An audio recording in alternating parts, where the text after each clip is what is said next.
महाराष्ट्रामध्ये गेल्या 3 महिन्यात 675 शेतकऱ्यांनी आत्महत्या केल्या। लाडक्या बहिणींना द्यायला पैसे नाही, इथून आदिवासींचे पैसे तिकडे वळवा, यांचे पैसे तिकडे वळवा। मुंबई महानगरपालिका आता त्याच्या तिजोरीवरती यांनी डल्ला मारलाय। स्वतःची तुलना ते देवाबरोबर पण करायला लागलेत। देवा म्हणजे देवा भाऊ की प्रत्यक्ष देव?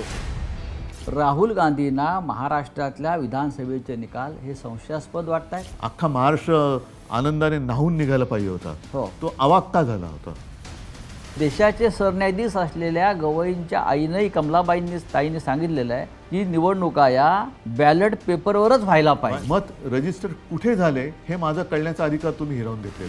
नड्डा बोललेत की देशात एकच पक्ष राहणार, one party one election, one party मग नो इलेक्शन होईल। No election.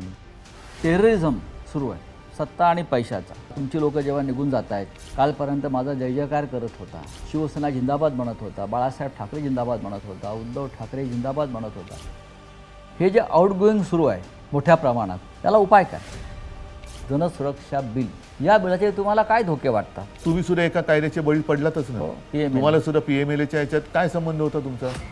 इंदिरा गांधींनी उघड तरी केलं होतं की आणीबाणी लागते किंवा लावतंय, यांच्यामध्ये ती हिंमत नाहीये। महाराष्ट्र गुंतवणुकीत नंबर 1 नाही, महाराष्ट्र रोजगार देण्यात नंबर 1 राहिलेला नाही, महाराष्ट्राची घसरण अनेक कायदा सुव्यवस्थेत झालेली आहे। पण शेतकऱ्यांच्या आत्महत्येमध्ये जर महाराष्ट्र नंबर 1 असेल, महाराष्ट्र जाती जातीत फाडला जावा आणि त्यानंतर ही फोडाफोडी करून आपलं राज्य कायम ठेवावं। लोकांच्या घराच्या होळ्या पेटवायच्या आणि त्याच्यावरती आपल्या पोळ्या भाजायच्या।